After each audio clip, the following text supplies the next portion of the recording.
Welcome back, lovely listeners, to the Sports Medicine Project. Now, a very special guest today. We've got Dr. Tim Gabbett all the way up in Brisbane, and my co-host Kelly, of course. But welcome and thanks for coming on, Tim.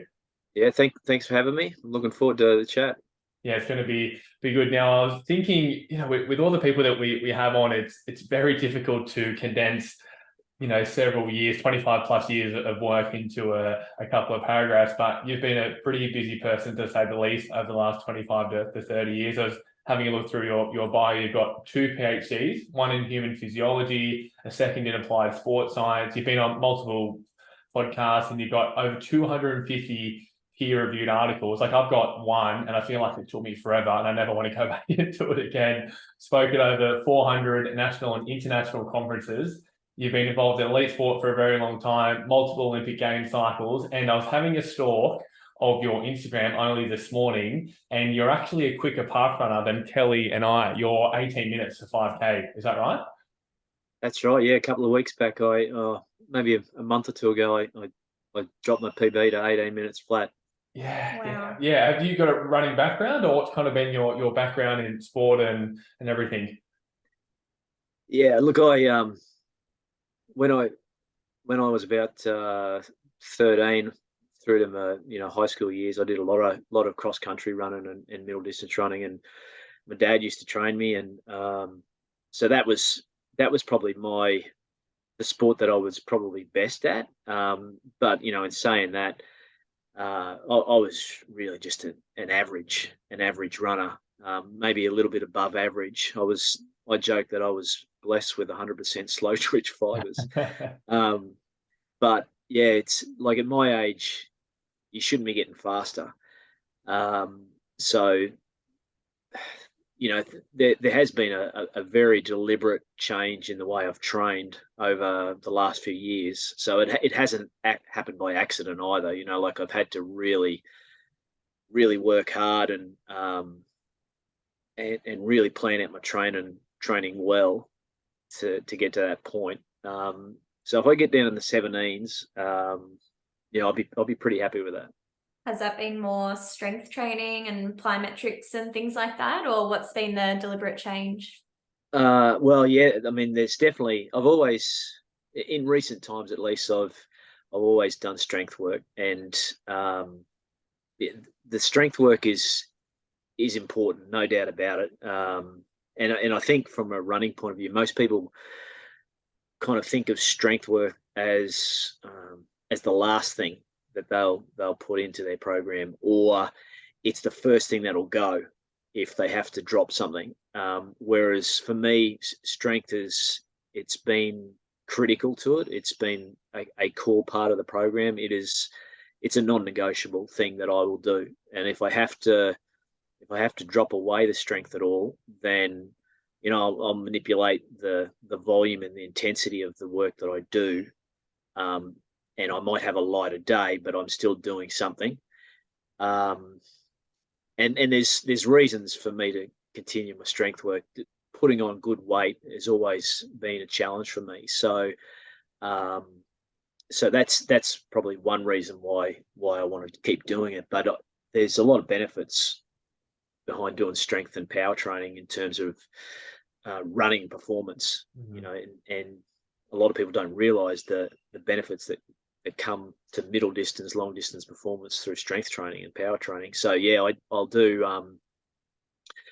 4 lifts a week, but within that I'll have some tendon specific loading, and I'll also have some bone centric loading as well.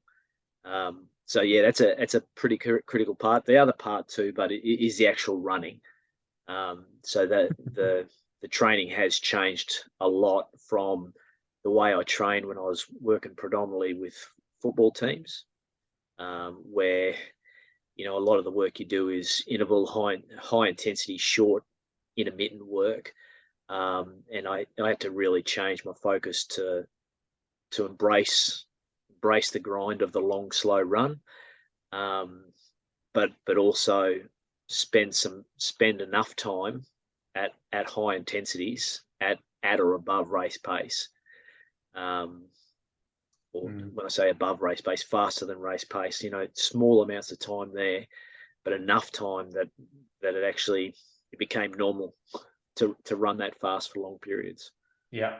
Do you find, like, if you were to quantify somehow with like running intention, even for yourself, and I'd be interested to know if you wrote your own program or if you had someone else. It's always hard to write something for yourself. Do you find you use like a zone-based system, or a matter of kind of easy, moderate, or hard, or how do you kind of program? And I guess for intensity control, because we know that's a huge thing for people trying to monitor their load as much as they can. I mean, certainly in running, but kind of in any activity. Yeah, well, look, I'm like most runners. I'll have a watch that allows me to record what I'm doing, but I'm not a slave to technology, and I'm a really big believer in running on feel. So different people have different ideas of how much low intensity zone 1, zone 0, zone 1 work you do, or zone 1, zone 2, depending on how you define it, and how much high intensity work you do. In general, what I don't spend a lot of time looking at pace on my low days. I generally have a low-high approach or a high-low approach, where the vast majority of my work is at low intensities. And those low intensity sessions are generally for distance, or for time, long, slow distance. So I don't look at the pace on my watch. It just, if I'm feeling any stress on that day, then I'm going too hard. So I slow it down. But then what that allows me to do, by keeping those low days low, it allows me to make my high days higher. So when I do go into a high day, mentally and physically, I know that I've got to prepare really well for that, because I know it's going to be a pretty tough day. But it's still not hours and hours of high intensity work. It's generally only short, small amounts of high intensity work that I do. But the vast majority of it is done on feel. My low days is done on how am I feeling today? Just keep it low stress. On my high days, I'm not even really that interested. I'll look at the splits or on my intervals, but I'm really just, if I'm having a high day, how much am I prepared to give myself today, and how close can I get to running as hard as I can for that interval? Some days are a little bit faster than others, but that's pretty much my approach. Have a small amounts of high days, and have a lot of low intensity work. 80% plus is low intensity. I think it's really, well, not easy, but I think it's a lot easier to follow those sorts of guidelines for runners. But as we were talking, before we pressed record, you've done work with the ballet and with the NRL and basketball and a lot of those different team sports. How do you manage the intensity and low distribution in those sorts of sports? I imagine that's a lot harder to sort of control in a lot of ways.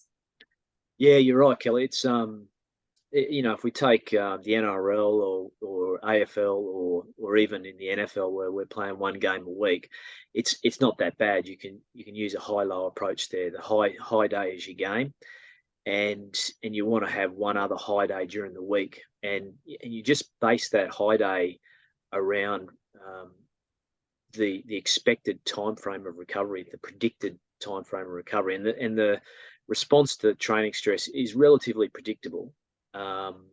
In that, we typically allow 3 days in and out of high days. So if Sunday is our big day, it's our game day, then we'll count forward and backwards 3 days from that. So it gives you Monday, Tuesday, Wednesday, or Saturday, Friday, Thursday as one of your options for high days.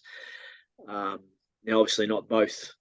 You don't want them both to be really high days, but that gives you an idea of how to plan your high-low within a week for those sports. If you're a starting pitcher in baseball, where you're only pitching once every 5 days, then that model fits pretty nicely for a high-low approach. You can pitch on day 1 and day 5, and then in between, you've got some low intensity and some higher intensity work.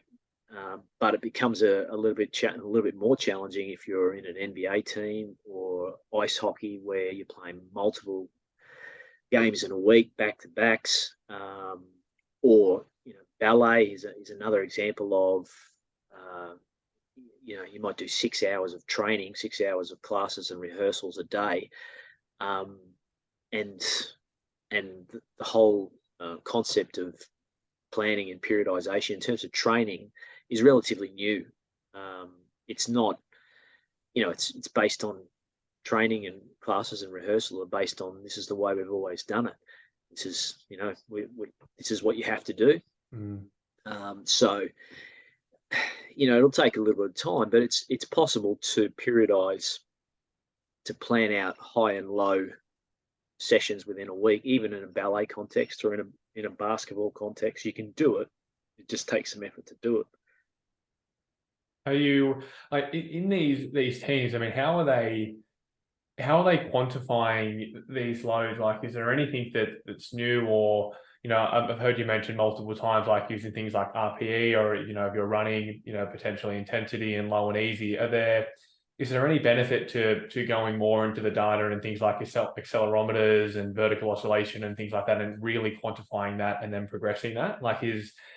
For the recreational people and the people that we're probably seeing in the clinic, not so much, but at the elite levels, or anything that they're doing that can kind of be translated down for the people that are managing the weekend warrior and progressing their training loads? Well, I guess it depends on how interested you are in tracking training load. If you're really into it, then there's no shortage of toys that you could use, whether you're a weekend warrior or whether you're an elite level NBA player. Different groups, even in the NBA, even in the NFL, there's some groups who are very much into tracking and also tracking the load response. But then there's others who, have won recent Super Bowls, who still don't use GPS, which is, well, it's unique, isn't it? Yeah. It's a different approach, but they've made it work. And I think a big part of it is making sure that you get your quarterback to the Super Bowl in relatively good form and in good shape. Yeah. But even sometimes then, quarterbacks can win it on one. The really good quarterbacks can win you a game on one leg. And it's just, all the GPS in the world probably isn't going to make much difference as long as you can keep that guy happy and being able to perform. Maybe the GPS isn't going to make a difference. So and the same thing goes at the lower end. If you can measure a whole lot, you still got to be able to make sense of it all, I guess. And I guess when I first started out in my career, I probably wanted to measure a lot more, and I think part of it was maybe having that reassurance of the number, but as time has gone on, I probably measure a lot less. Do you think a lot of that, sorry, Tim, do you think a lot of that as well comes into the fact that we now have a lot more understanding about like internal loads impacting the overall load, like that measuring things in GPS and accelerometers and all of that's sort of measuring their external loads, but we know that sleep and hormones and how you're feeling and your mood and your emotions, like all of that is going to be, stress is all going to be impacting your ability to cope with load. So that's something that's, you can use all of the gadgets, but they're still not going to be able to manage or monitor the internal loads. Yeah, I mean, absolutely. And what you're talking about there is how health impacts capacity. So we think of capacity being you can improve capacity in basically one of two ways. You can do it through loading more, through progressive overload, and this is where your GPS units or your inertial sensors are really useful, you can put an external load on someone that's slightly greater than what they're accustomed to improve their capacity. The other way you can do it, and this is, and you've summed it up really well. It's only recently that it's really, people have started to pay more attention to it, is the health component. That if your sleep is poor, or if you're really stressed, or you're not hydrating or eating well, what that does is acts like a lever to pull your capacity down. Or another way of looking at it is, if your capacity is a cup, you're filling up that cup with a whole heap of stress, or a lack of sleep, or poor junky hydration and nutrition, before you even put the physical load on top of it. So you've only got so much capacity that you can deal with, or that you can use from day to day. So you've got to work out how you're going to fill that cup up.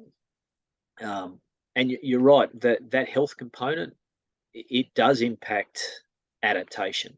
Absolutely, and it contributes to internal load. So the same external load, that same distance that you run, or the same weight that you lift, could feel a lot harder, a lot heavier, or it could feel a lot further, just based on the fact you haven't slept well, or you're feeling really stressed, you got a lot of lifestyle stress, or you haven't eaten or hydrated well. All of those things can act to pull down your capacity on any given day. It's a missing piece of the puzzle, or it has been the missing piece of the puzzle for a long time, I reckon.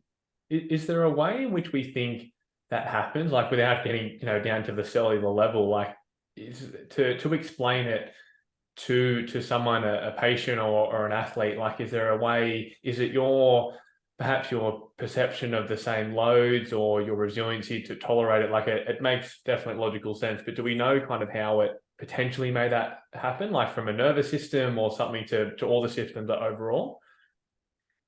Well, what we're talking about is allostatic load.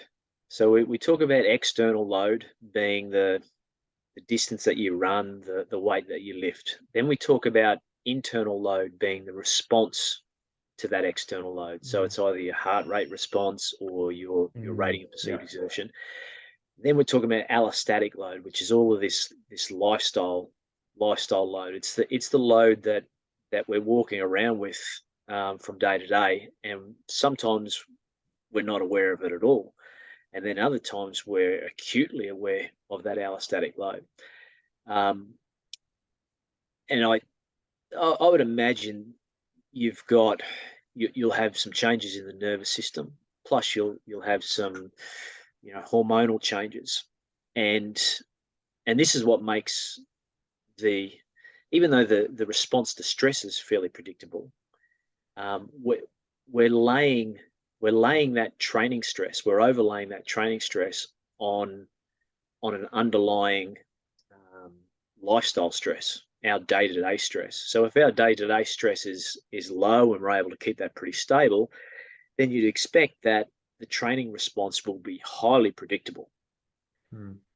However, not many people have that much control over that lifestyle stress and that lifestyle component. So you've got this very unstable surface that we're overlaying training on top of it. So the unstable surface is the lifestyle stress that comes with nervous system changes, it comes with hormonal changes, and then we're laying on top of that training stress that comes with nervous system changes and hormonal changes. So that's what makes the adaptations to training a little hard to say, well, we're going to peak at this specific moment in time, because there's so many things that we can't control, and that's allostatic load. Yeah, I like that. I haven't heard that before, allostatic loads. No, I haven't either, but I do like that too. Yeah, good for I guess patients, easy to understand, because it makes sense when you explain it to someone, but we can't always expect someone like, oh yeah, Blake just said it's this loads, and because it's a bit hard for them it's not like as logical as what someone thinks. Like, how can I sleep poorly affect my response to going for a run? But as we're seeing it's definitely happening, like from a patient point of view, that is. Yeah, well, look, if I'm working with, I probably don't talk about allostatic load to my patients, but Mm. or my rugby league players. But what I talk about is we've all got capacity is like a cup, and the cup we're trying to expand all the time. We're trying to expand the size of the cup so that we can actually do more. But that expansion doesn't take minutes or days; it takes weeks and months. But the shrinking of the size of the cup, so we can have these little increases and little decreases, but the shrinking and increases, the small increases and decreases, can happen from day to day just based on improvements or reductions in health. So then we've got to think of the cup as well. It's not the same size cup anymore. It's slightly smaller because we haven't slept well or we're dealing with a whole heap of stress. Equally, the flip side of that is it's slightly bigger when we control the stress and we manage to get some consistency in our sleep patterns. Or you could think about it in terms of filling up the cup. You've only got so much water you can put in a cup.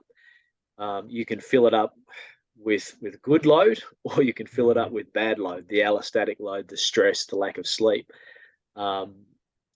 And you can only fill that cup up so much before it makes a mess. And the mess from a health standpoint is, you get excessive pain, or you get injury, or you get reductions in performance. My cup was definitely bigger in the last 9 rounds of the NRL following the Knights. It was getting pretty big. Stress levels low. Yeah, life was good. And then you can divide those cups into 2 and have your tissue-specific capacity and your sport-specific capacity, which is one of my favorite papers by yourself, Tim. And I reference it frequently with patients because, particularly like triathletes, for example, who have a huge amount of fitness, but they might not have the tissue tolerance to be able to handle the impacts of running, even though it feels really easy because their fitness is so high. And I think that's a really, I think that's a great paper. And I think it summarizes what we see a lot clinically. Can you elaborate on what I'm talking about from your perspective and how you see that relevance in clinic? Yeah, I mean, thanks for the feedback on it. It was a really fun paper to write too. It only took a number of years to get it to that point though, right?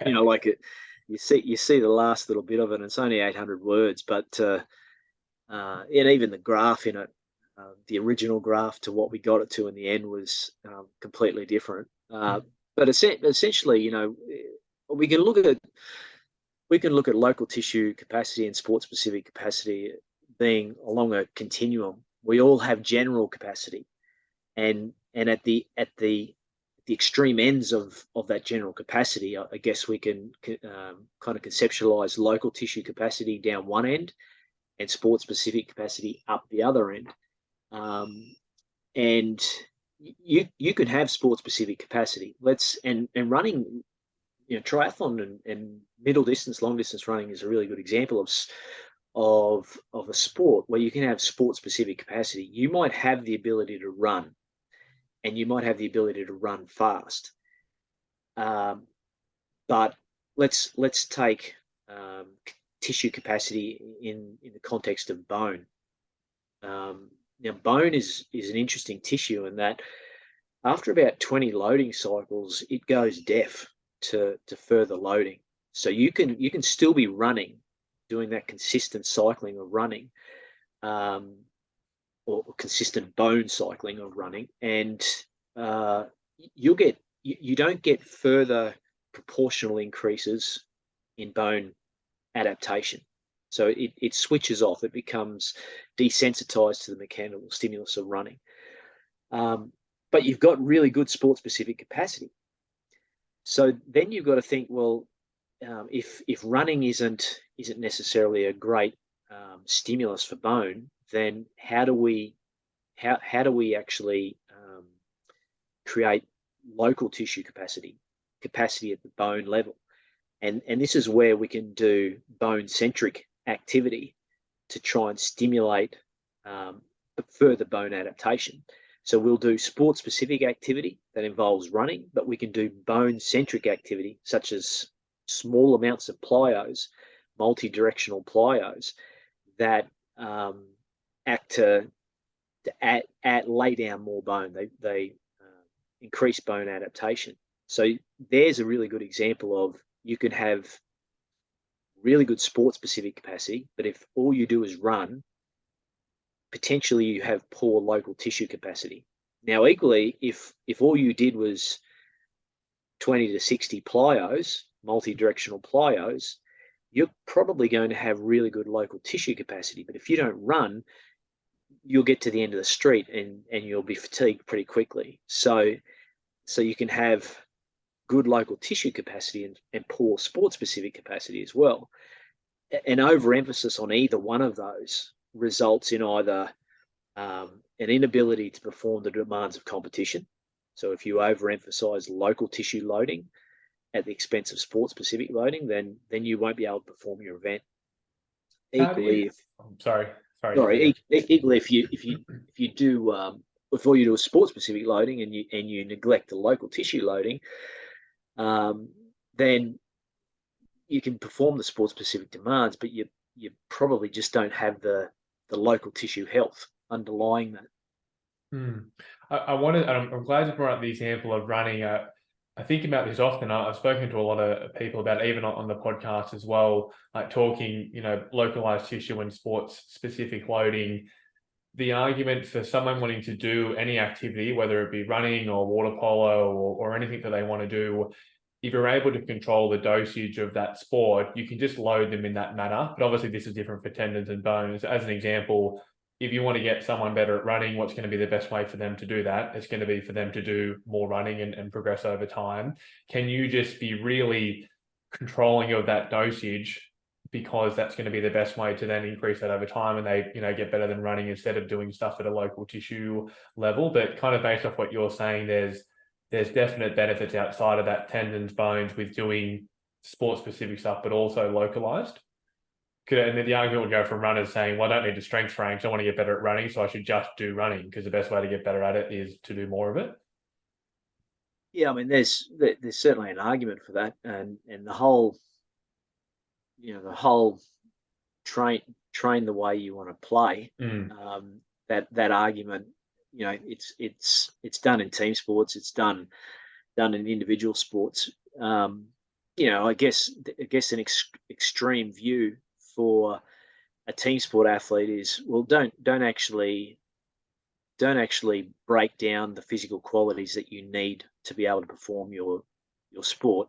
Just play the sport, right? And but what that means is, we think it's a very sport specific stimulus, but actually it's probably more of a general stimulus, because you're not actually able to target any specific physical quality.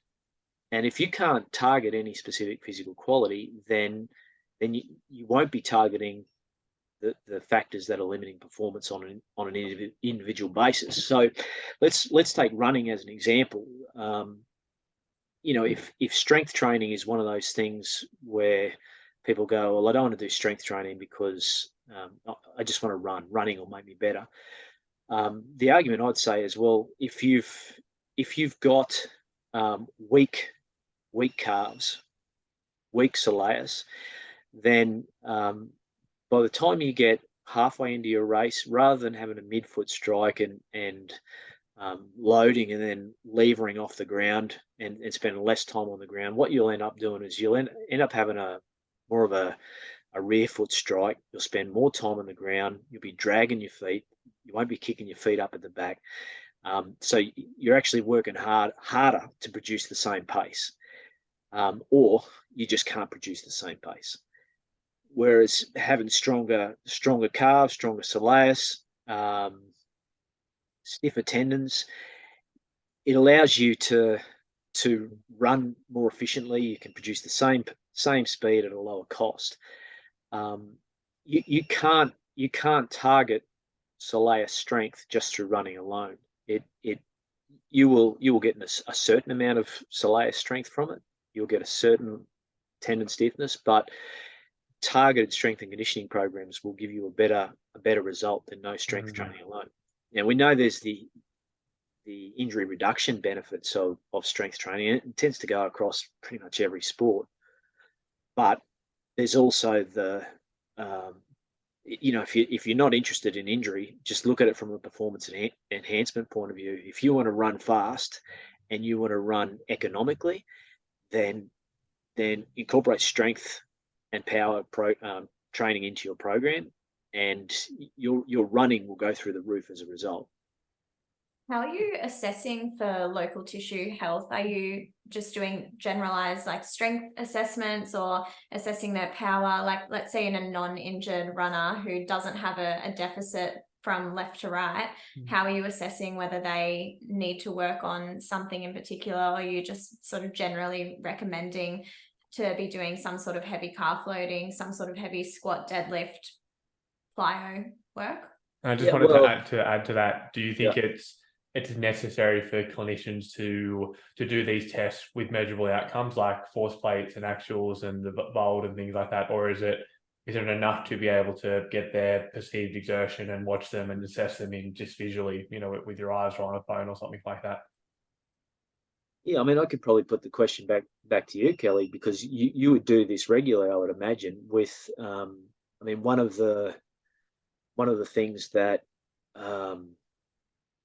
we do with runners is, and we're returning someone to running following injury, is we want them to be able to do a certain number of single leg heel raises, and 25 tends to be the number that gets thrown around. Now, I can do 25 single leg heel raises, so it's not something that's particularly onerous. But if you can't, one way of looking at it is if you have this benchmark for local tissue loading, and local tissue loading is just, or local tissue capacity is just isolating a particular tissue or structure. So what we're trying to do there is isolate the calf. If you can't do 25 single leg heel raises, then that's a pretty good indication then that you're not prepared to go out and start running your 5K park run, because you're going to be hitting the ground at forces much greater than that body weight force that you're experiencing in the 25 calf raises. So the 25 single leg heel raises is kind of your bare minimum that you want to be able to do, and that's your bare minimum local tissue capacity. Now, that's kind of one way to assess it. We can assess it in a whole heap of different ways. With you can either use technology or you don't use technology. So for something like a heel raise, I'd be pretty comfortable just looking at can they actually do the reps? Do they have them under control? And I wouldn't be too worried if I didn't have the technology to quantify that on a force plate. If I'm working with a higher level athlete and the stakes are a lot higher, then maybe we do some more sophisticated testing. Maybe if I'm working with a sprinter, maybe there's a certain force we want to achieve on a Nordic hamstring curl. If I'm working with a rugby player who has to absorb and generate lots of forces in a scrum, then I'll want a certain amount of soleus strength, and the soleus strength, the body weight needs to be really high. But I think you can do a lot of these tests. They're kind of like your minimum standard that you want to do in order to progress that athlete back to full performance, whatever that looks like for the sport. And then tailoring that to them, like as a minimum, because you see some people that, they can run 40, 50 Ks a week and struggle to do a couple of calf raises. And it's just incredible. And you couldn't say, oh, your risk of injury is so much higher, that logically it would make sense from a pure tissue capacity level. Do you find that people, like in your experience when you've worked with, hundreds and hundreds of sporting teams, individual athletes, that there is more buy-in from them if they're seeing the numbers or seeing them improve, or they can see what they're doing, or you found that they don't probably care that much and it's just something that they just work on and do it anyway? They just want to play the sport and do what they enjoy. Oh, look, it varies from person to person. I think from experience, the athletes who tend to stay a little bit healthier are the ones who tend to load across the continuum. So they will be doing their sport specific loading, and we hear things like nothing prepares you to sprint like sprinting. And there's nothing that puts the hamstring under stress like sprinting. There's no exercise that we can do in the gym that gets remotely close.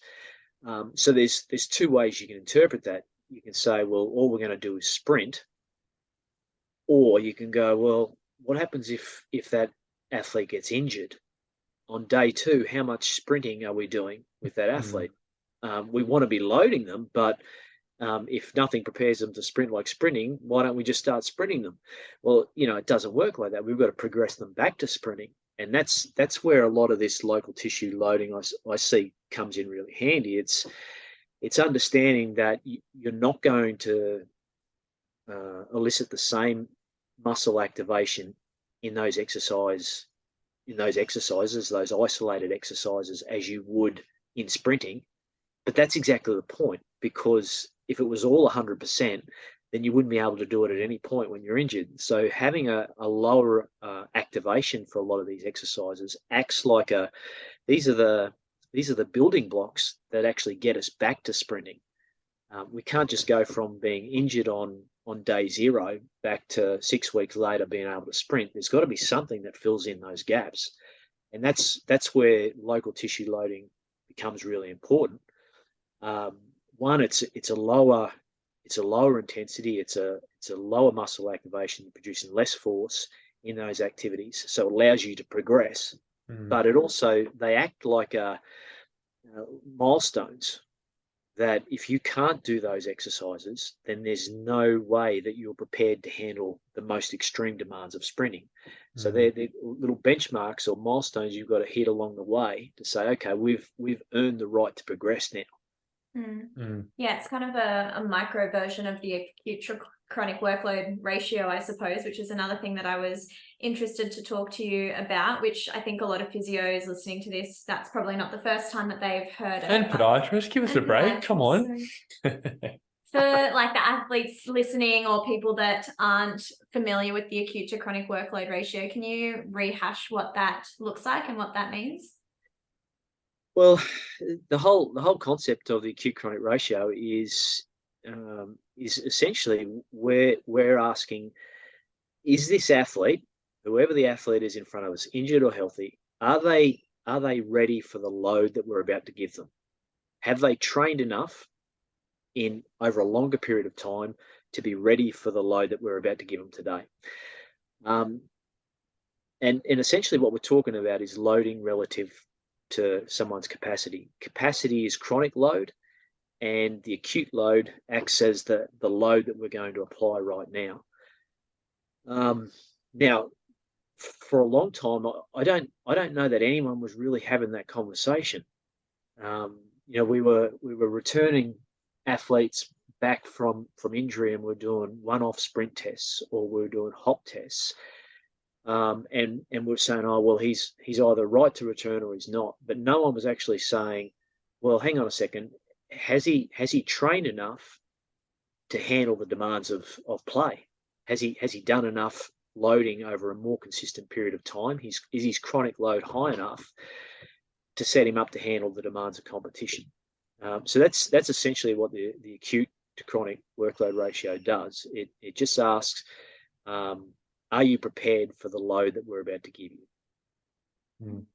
Yeah, you you asked that question. I know what you're going to ask. Well, I think it's good because it sort of justifies what we know about chronic workloads being, I guess, in some ways more protective of injuries. Like again, like if we take it back to runners, you look at someone who's running at a higher mileage, and you think, well, the general person might think that they might be at risk of injury. However, it's actually probably the opposite. So it's that chronic workload that's more protective in them against injuries. So is that sort of getting to that point as well? Yeah, you're right, Kelly. I mean, I have this conversation with different members of my family, typically the in-laws, and they'll typically tell me, you're training too hard, you're going to break. And like I don't get into many arguments with the in-laws. Christmas we're is coming talking up too. You have to be prepared. Have a couple of studies on standby. Well, I mean, if we're talking about fixing a car, or we're talking about building a house, I kind of just let the experts talk about those things. But when we talk about training, I feel like I can hold my own. So it's kind of one of those conversations. We go, well, actually, you're gonna start sending out like pre-readings before Christmas. Just go across these papers, and then we'll discuss at Christmas dinner. There might be a study or two that I can refer you to here. Yeah. Well, look. It's a really interesting question, right? Is it chronic load? So is it load that protects people from injury, or are we just observing a survivor bias, right? So that it's not actually that the higher chronic loads set you up to stay injury free. It's the fact that you're injury free that allows you to accrue higher loads. That's interesting. Yeah. Right. And look, if I had the choice of sending someone out to do a job with really low chronic loads or really high chronic loads, I'd take the latter every time, because I do believe that when you've trained over a longer period of time, you're much better prepared for what you're about to do. Whereas if you're in the basement, it's a long way away from the ceiling, and it's a long way away. If you're in rehab, it's a long way away from the demands of the game. So taking someone with higher chronic loads, I do that every time compared to someone with lower chronic loads. Now, so let's assume then. Well, let's just take. We won't say whether it's causal or not, because at the moment it's difficult to say, because no one's actually done a randomized controlled trial, and they've gone, we're going to intentionally build chronic load here, and we're going to intentionally keep another group's load low. That doesn't happen very often in sport. If a coach believes that high chronic loads are going to benefit the team, then the whole team's going to do it. They're not going to do an RCT. So it's pretty hard to do an RCT on this. But let's just take out the possible causal link and say that it's associated, that high chronic loads are associated with injury. Now, that in itself is a really interesting finding, because it goes against everything the textbook was telling us about training load. If you pick up any textbook, it would tell you that high training loads are the cause of overuse injuries, overtraining. So if we go back 10 or 15 years, I know Cricket Australia have copped a lot of flack in the media over their bowling rotation policy, the bowling workloads. Now, I don't know whether it's fair. The media typically evaluate things they don't understand, and they don't have the full picture that the people in the teams have. And in my experience is people in sport are doing a pretty good job of trying to keep players healthy. But there was a school of thought there that if we just manage a bowler's workload, if we try and keep their bowling workloads in training, we keep them to a minimum, then we can get them to game day and we get them there in one piece and they're ready to perform. But the results of our first ever project looking at acute and chronic loads showed that when you manage a player like that, when you wrap them in cotton wool, manage them away from bowling, their risk of injury is almost 10 times greater. Wow. Than if you get them to higher chronic workloads. And the second finding there was, the first was that chronic load was associated with lower injury risk. If you could get to higher chronic workloads, you had low injury risk.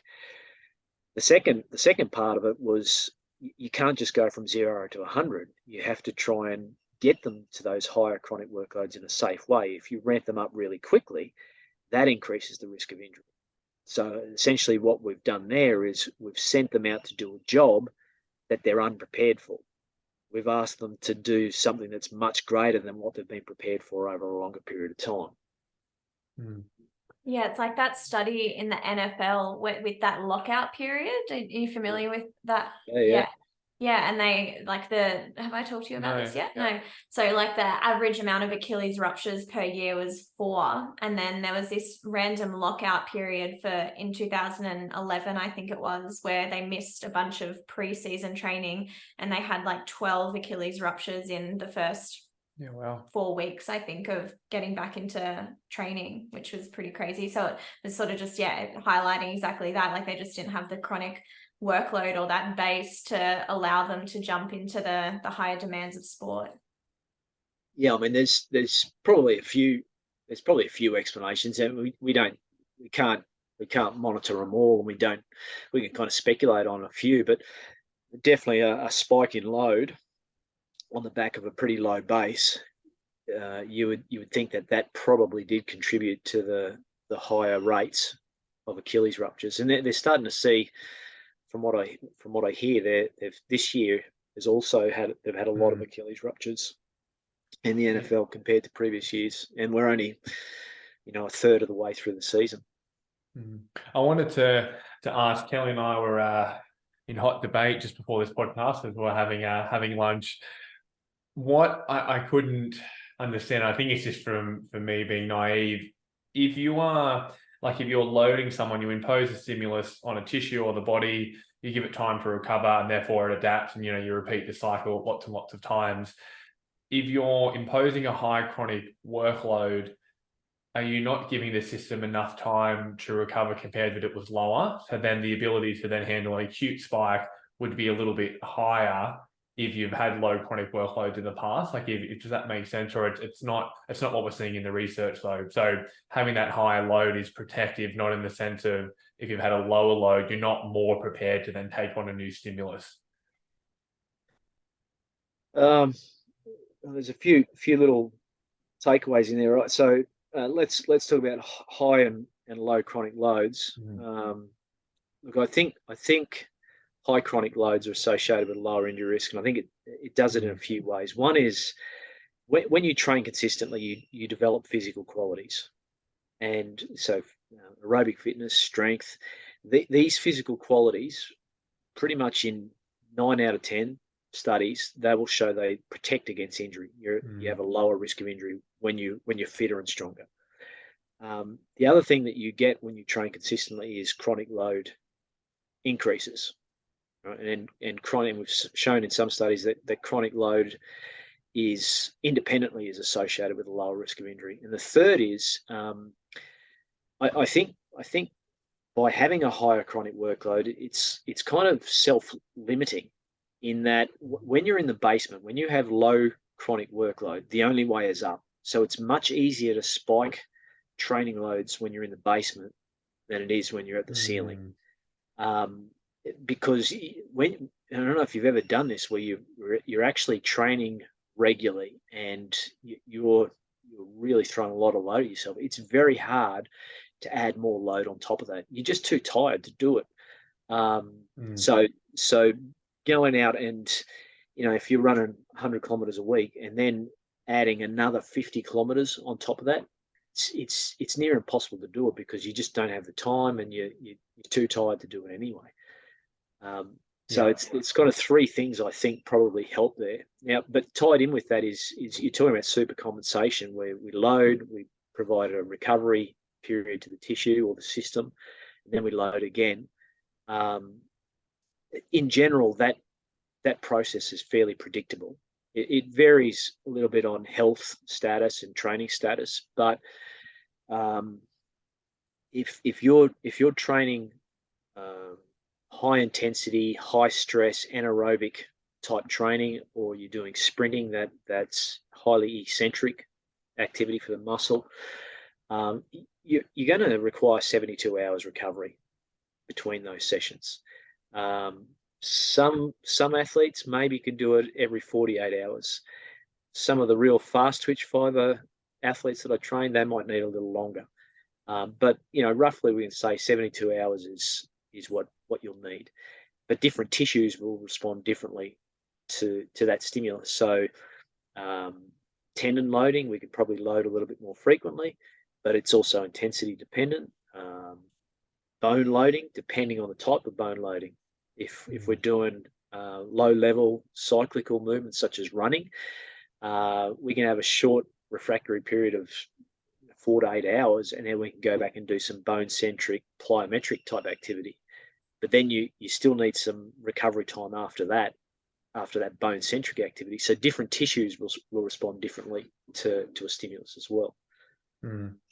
I think I won't be coming over for Christmas. I think you just defeated me in that argument. If I was to bring that up. That was one I didn't think of it. It's funny you mentioned that.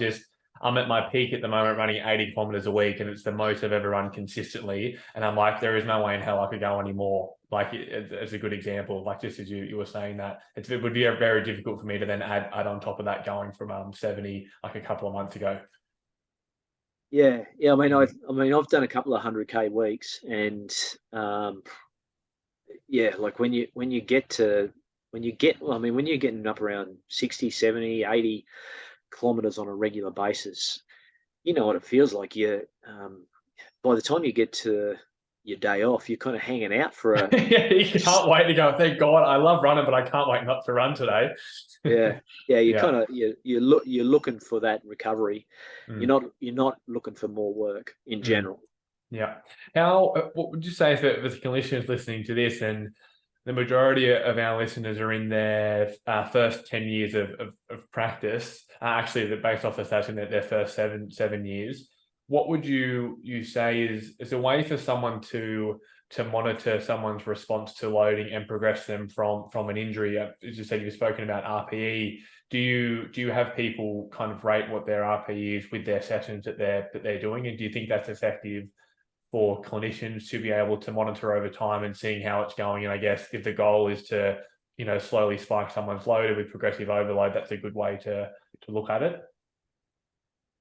Yeah, I mean, I think the session RPE is our best, most least expensive method of monitoring internal load. There's different. We will get to a point where we can quantify internal tissue loads, but I don't think we're necessarily at that point now. And the session RPE in its current format, just asking how hard was that session, it won't get the answer that you want in terms of local tissue loading or local tissue capacity. So what you might have to do is change the wording of the question to how hard was that session on your calf, or how hard was that on your Achilles, right? So that's kind of your load measure, but it's internal load. When we talk about response, then that's kind of the next thing that we need to look at is, well, what is a normal response? What is an appropriate response to load? And an appropriate response to load varies according to tissue and system. So we could give a sprinting session, for example, that we know is going to involve eccentric muscle actions. It's going to involve stretch, shorten cycle activity of the tendon, and it's going to involve bone loading. Now, those three different tissues have different time frames of recovery. So a muscle, we typically give 72 hours recovery. Tendon, the tendons typically feel good when they're loading, and they like consistent loading, but they're very much intensity dependent. So the higher the intensity, the greater recovery time you're going to need. If you're going to get a reactive tendon, it'll feel good in the 24 hours post training, but it's typically in the 48 hours post that you'll get the reactive tendon. So just resist the urge in that 24-hour window. Just wait another 48 hours before you go back and do a similar type of loading. And then bone is different again. It can have quite short recovery times, depending on if it's low intensity work, or it can require longer recovery times for higher intensity work. So we're talking about three different types of responses for the exact same load. So you could be potentially optimally loading one tissue and suboptimally loading another. And what I would say there is just pick the rate limiting tissue. pick the one that's the most important for you at this point in time. If you've got someone with a bone stress injury, then you might have to wait 5 days where they're pain-free on normal activities before you go back and load them again. Now, that means that you're going to be suboptimally loading the tendon and suboptimally loading the muscle, or you've got to find another way to load the tissue, the tendon and That's muscle. good. That's really... Now, the response is the response that we look for. There's a whole heap of different responses, but if you're experiencing some muscle soreness or some muscle tightness after a sprinting activity, then that's a normal response to training. If you are experiencing pain or there's sharpness that happens when you walk, or when you stretch your legs out, then that might indicate that you might have overdone it. Now, the way we assess whether it's a normal response is if we want to just focus on muscle, we train on the Monday, then we come back on the Tuesday, Wednesday, Thursday. We plan to do another high intensity session then, another similar dose. If we're still feeling sore, still feeling tight, and can't move from Monday's session, then that indicates that it's an inappropriate response, right?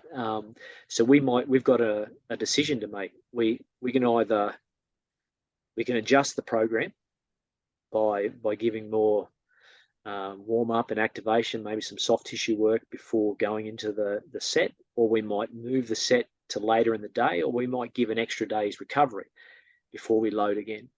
So then we just follow the response to that. We load, and then when we go back to load again, have we returned to a relatively normal baseline so that we're ready to receive the next loading stimulus. And then seeing, I guess you could track over time that response, and is it shortening or widening or staying kind of the same? Yeah, absolutely. And the response will vary a little bit depending on the tissue. It'll vary depending on the system.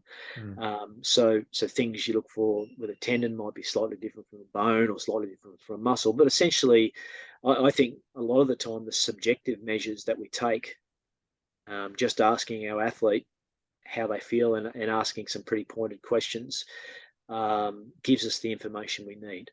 Do you have a question that you generally or commonly ask to have somewhat of an assessment of someone's kind of psychological readiness, other than probably what they're telling you and how they're feeling? And I mean, other than just asking the question, how are you feeling and prepared to do this? And I guess seeing lots of clinicians and lots of active people, you do inherently get a feeling for some people that are more protective, and some people that are more going to shoot a little bit over the top. But is there anything that you've found that gives you a bit of an idea as to how they're feeling? And when knowing that has such a big implication, other than RPE and just talking to the person as well? Look, I think there are questionnaires out there that can kind of assess psychological readiness or resilience. For me, I'm kind of lucky in that I get to work with people on a fairly regular basis, so you get to know them pretty well. You observe things when they're healthy, and things that they do with their training habits when they're healthy, and that kind of helps you a little bit when you're bringing them back from injury. But whether I'm working with a healthy athlete or bringing someone back from injury, the process is pretty much the same for me. It's finding out what makes that person tick, like getting a feel for some of the things they feel comfortable doing, getting a feel for the things they don't feel comfortable doing, and helping reassure them that potentially they could be in pain. They're experiencing sensations of pain, but it doesn't necessarily mean that they're injured. And equally, some of my athletes, may not cope with fatigue as well as others. So, helping them understand that fatigue's just a sensation. You can go into that place, and it's not an unsafe place. You can go into that fatigue place. You can find something you didn't realize you had. Just because you get fatigue doesn't mean you're going to get injured. Just because you're in pain doesn't mean you are injured. But ultimately I think it's about listening to them and letting them share their experiences, tell their story, and where appropriate, try and respectfully challenge it, work with their beliefs where you can, and just understand that it's not just a physical thing that we're talking about now. Like injury can be physical, and we have to calm the tissue down before building it back up. But a big part of that rehab process is calming the brain down before building that person back up as well. And just acknowledging that you've got a person in front of you. It's not just black and white on a piece of paper or a program that you've written out. Do this. We're constantly kind of adjusting on the run and working with our athlete.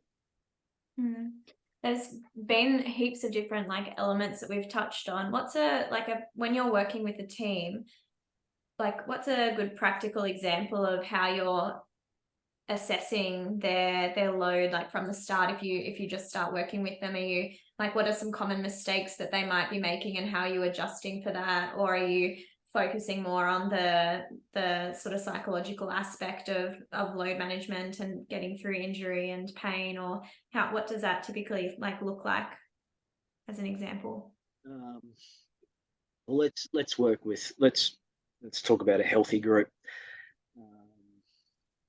Typically we would bring a healthy group back in day one of preseason, and we'll have a number of physical tests that we want them to be able to do. And whatever the test is, it could be a it could be a 1200 meter shuttle run for a rugby league player. It could be a 2 kilometer time trial for an AFL player. Now, the one way that I like to actually get a feel for how much they've done in their off season, how well they've been prepared, that will actually tell you a little bit. But what I like to do is give them a break and then get them to do it again. And then just look at the gap between their first one and their second one, and whether they get spat out the back badly in the second one. The players who've done a bit in their off season, done a bit of work, they'll kind of shake it off. As soon as you say, all right, we're doing another one, they'll shake it off and they'll get their head around it, and then they'll attack it and get after it. And then the ones that haven't, if they haven't been found out in the first time trial you do, they'll definitely be found out in the second one. Now, the way you deal with that then can set up your preseason. Now, rugby league is a really good example of it's out of any of the sports that I work with. It's a very tough sport, and there's no place for boys in the sport. You've got to come ready. Now, if you turn up to day one of preseason and you're not ready, then I've got a couple of choices. I can lower the training to everybody's capacity or to the lowest common denominator, or I can say, well, look, this is where we are at the moment is a long way away from where we need to be. I'm going to set a higher standard. Right, we're going to set a higher standard from day one, and typically that's what I'll do. And not to the point where if they break, they break, and I don't care. That's certainly not the case. I care a lot about my players and keep them healthy, but I also want them to know that there's a line in the sand here, that there's no easy way to get to good performance. There's no easy way to get to the standards that we want to get to other than hard work.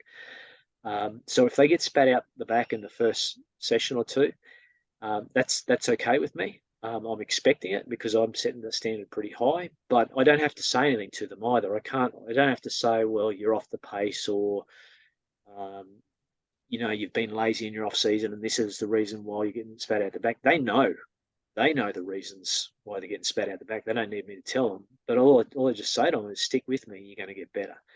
And it generally happens pretty quickly. Within 3 weeks, you'll start to see a team. The whole mindset of the group changes. They start to attack training a little bit more. They're not in survival mode. They're getting after the training, and typically after 3 weeks, you've got a group there that are pretty hungry for work.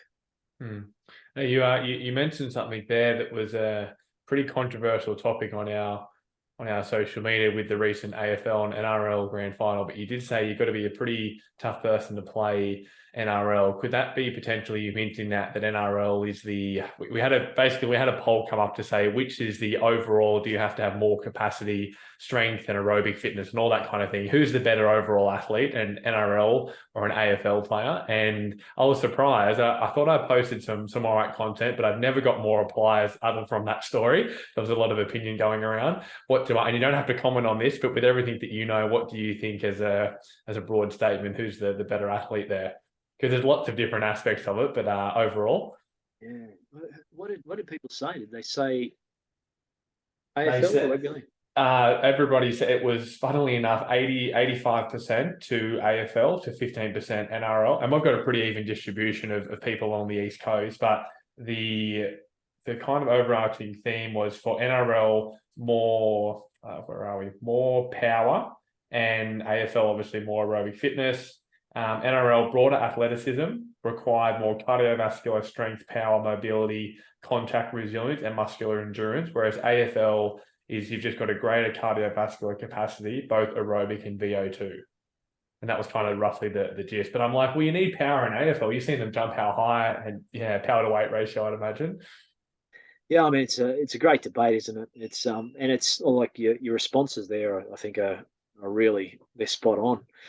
I guess it depends on what you define as your athletic quality. If we're talking raw strength and power, then rugby league players and acceleration, probably top end speed for your outside backs there.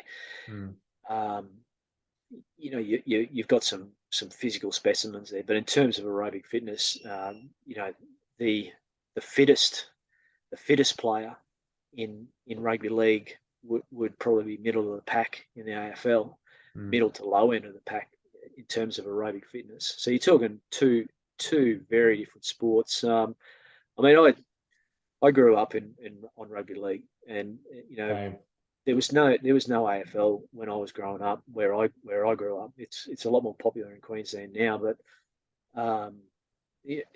so for me, it's in my blood. I've been around it so long that there's just things I really love about the game, rugby league. But I can definitely admire what AFL players do. And this it's not just the aerobic component. You got to be strong. You got to be powerful. That the players today do a lot more strength and power work than they would have done 20 or 30 years ago. You just look at the players; they're all round athletes. Yeah, I was pretty similar. I grew up in a rugby league town. I always like to joke and say rugby league players are probably nicer and better looking and wiser, but we'll leave that to another podcast. I did want to ask him, we'll kind of put them throughout some of the listener questions, which there was a lot of as well. So I had to certainly take some out, and then they were kind of similar to what we had asked. But someone asked, which I get this question a lot. We both do with seeing and posting lots of running and training load content, but the pitfalls generally of just this 10% rule, which I kind of thought we'd maybe forgotten about it, and I didn't really see it brought up much, but people generally tend to use it as a blanket statement. What do you see that the problem with that as from your point of view? Well, there's a couple of things with the 10% rule, and the first is that if you type in 10% rule into Google, you'll get 3 different definitions of the 10% rule. Yeah. One says don't increase load by any more than 10% per week, which is probably the most common. Then you'll get don't increase intensity by more than 10% per week, which is completely different from load now. And then the third is don't increase intensity by any more than 10% each session, which by the end of the week you've got potentially 70% increase in load, or intensity. So there's obviously you can't call it a rule if there's that many different definitions. So at best it's probably a guide. But the main thing for me is that it doesn't take into account your athlete's capacity. So if you've got someone who is at the ceiling, you've got a highly trained ultra endurance triathlete who's training 30 hours per week. Try putting 10% on top of that person. It's near impossible, but I can guarantee you they still want to improve capacity. But chances are, if you get 0.1 or 0.2% increase in load, that's a real win for that athlete. And equally, someone who's been in bed rest for 10 years, 10% could be a lot compared to where they've been. And you need to keep in mind that 10% of nothing is still nothing. So it's if you use the 10% rule, it's going to take you a long time to get to where you want to go. If I'm running 1 kilometer per week, and I use the 10% rule to get myself to a 10-kilometer race, that's 26 weeks to get there, which could be perfectly normal and perfectly acceptable for someone who's been in a bed rest. But if all you've had is 1 week while you've been on holidays at 1 kilometer, and the preceding weeks have all been 10, 20, 30 kilometers per week, then using the 10% rule is not going to be appropriate in that instance. There's studies that have of runners that have used the 10% rule or a faster ramp rate to get up to a 10-kilometer race, and at the end of it, there were no difference in injury rates. It was around about a 20% injury prevalence for both groups. So what it tells us is, at least for short periods of time, you can handle larger increases in load than 10% per week. And if I've got someone who's moderately trained, reasonably good chronic load, I'd have no problem in ramping them up higher than 10% per week. Yeah. And you'll ask people, if you're seeing them, what's been your training loads in the past, like not just the last 12 weeks, but the last several years. What did you do when you were younger? Did you specialize when you were younger? Did you train when you were pre-pubescent, post-pubescent, all that kind of thing? Yeah, I mean, we try and get a little bit of a history. At very least, we want, if someone rocks up on following an 8-week off season to day one of preseason, we don't really know what they've done. We've given them a program to do, but it's up to them to do it. We can't enforce it. So, one of our initial screening stations is just asking them, well, what have you done over the last 4 weeks? Have you trained regularly, or have you done nothing? So you get, and you'll always have people who'll make stuff up, but for the most part, a big part of what we do, whether it's in a clinic or whether it's with a sporting team, is you have to develop relationships with the people in front of you, and part of that is just being honest.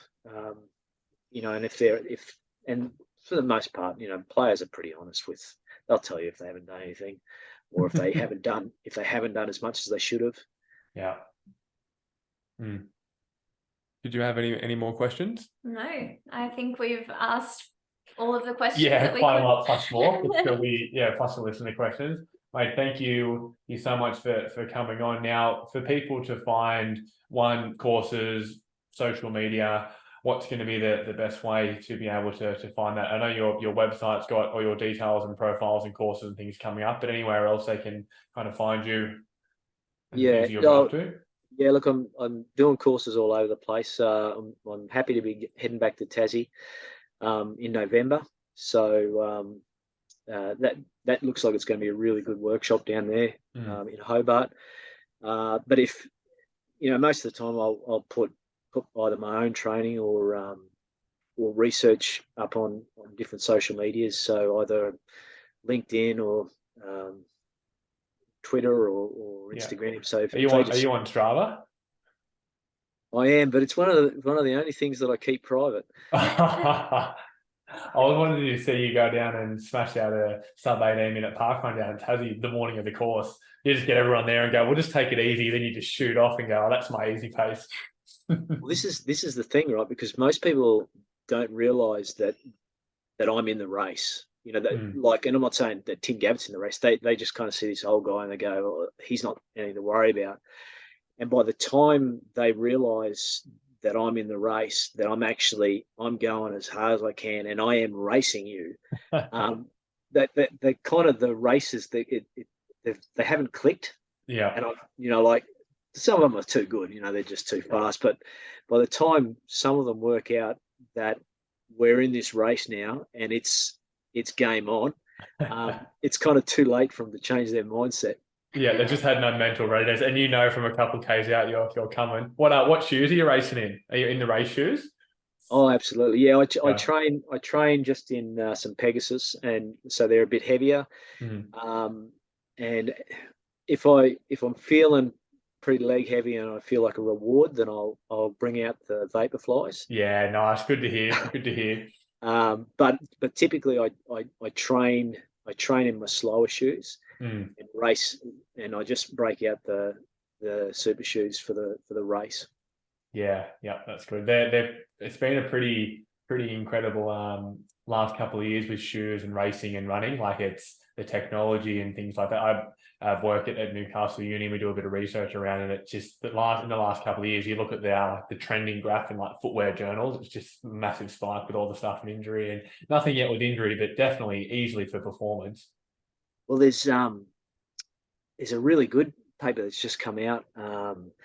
Make sure you turn your shoes over, those Vaporflies over reasonably quickly, because after about 450 kilometers. Yeah, the PIBA one with the PIBA foam, they were showing there was no difference compared to EVA, which is great for the footwear companies. That's just more people buying more shoes. Well, I think it actually reversed the energetic cost. The one I saw that if you're using worn shoes versus the new ones, the worn super shoe will actually increase the energetic cost.